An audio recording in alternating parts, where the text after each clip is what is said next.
Bom, então deixa eu botar aqui a notícia mais grave, um dos maiores escândalos de todos os tempos na história política do Brasil, é a entrevista do cinegrafista da Jovem Pan, estarrecedora entrevista que ele concedeu à Folha de São Paulo. Ele entregou o Tarcísio de Freitas, entregou o Tarcísio, entregou a própria Jovem Pan, diz que está com medo, né? Porque ele fala assim, não sei com quem a gente está lidando. Bom, o cinegrafista se chama Marcos Andrade, é extremamente experiente. Ele foi cobrir lá a questão de Paraisópolis e filmou o tal do tiroteio. O que ele constatou ao filmar o tiroteio?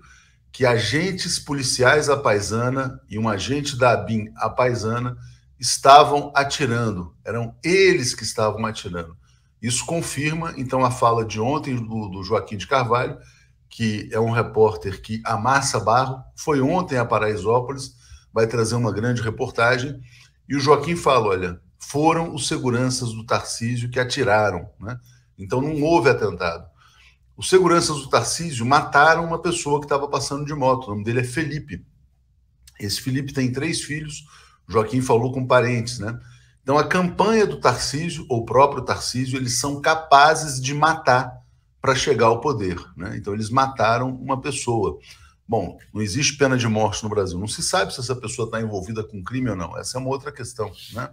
Bom, e aí o que eles fazem? Eles mandam o repórter da Jovem Pan apagar o vídeo.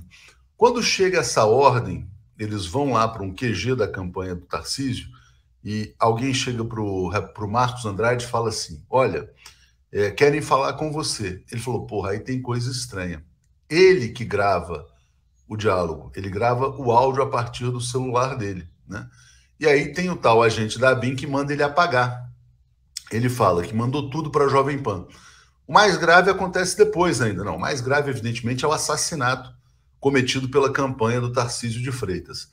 Depois disso, o que acontece?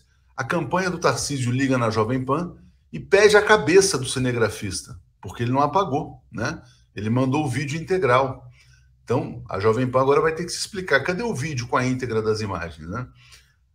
A Jovem Pan não demite, mas a Jovem Pan propõe que ele faça o seguinte, vai lá e grava um vídeo apoiando o Tarcísio de Freitas, né? Então, a Jovem Pan também é conivente com o crime. Você tem o crime do Tarcísio, você tem a pressão sobre o jornalista, a pressão sobre a emissora de comunicação, e você tem o crime da Jovem Pan que pede que ele grave um vídeo em apoio ao candidato. Ele está com medo, ele precisa de proteção, ele precisa ser protegido por todas as entidades que defendem o jornalismo, porque ele é ameaçado pelos milicianos e ele é ameaçado pela emissora que trabalha para os milicianos, no caso, a Jovem Pan, né? Então a gente está aqui diante de um crime cometido por alguém que quer governar São Paulo e chega disposto, inclusive, a cometer um assassinato para dizer que foi recebido a tiros. Não, ele é que chegou atirando na favela de Paraisópolis.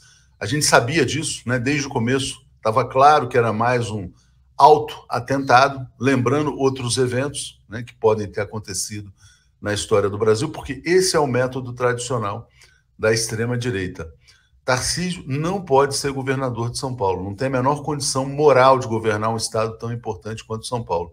Caso seja eleito, depois de ter participado de um assassinato, a campanha dele participou de um assassinato, efetivamente, tem que ser impugnado, tem que ser cassado, né? Mas esperamos que os paulistas despertem antes disso, porque estão diante do crime organizado tentando se implantar no estado de São Paulo. Gravíssimo, parabéns ao Marcos Andrade, que teve a coragem não só de gravar esse crime cometido pela campanha do Tarcísio, como também de conceder uma entrevista à Folha de São Paulo, né? Tony está dizendo aqui, Tarcísio é bandido, né? Então os paulistas agora têm que, na verdade, tem que cair a ficha dos paulistas, né? Pelo amor de Deus, né? Não podem permitir que uma campanha criminosa, né, tome de assalto o estado mais próspero do país. Quando a gente acha que já viu tudo, né, aparece uma história como essa. É realmente chocante, né? É isso mostra a gravidade da situação do país e das ameaças que pesam sobre o povo brasileiro e, no caso particular, sobre o povo paulista, que está na iminência de tomar uma decisão, e a gente espera que essa decisão seja uma decisão correta, justa, racional, votando no Haddad no próximo domingo, e conjurando de vez esse perigo desse agente das milícias bolsonaristas governar o nosso Estado.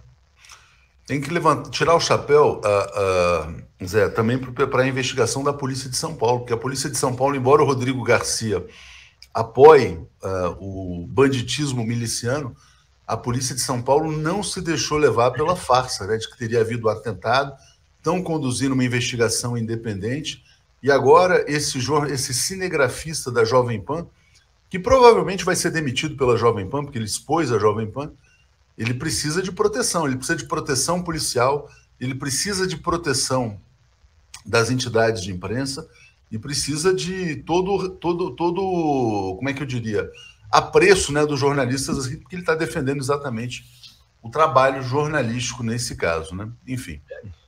Total solidariedade a ele e acolhimento, né? É um tema que, de fato, deve ser abordado pelas entidades, ABI, FENAGE, sindicato aqui, local.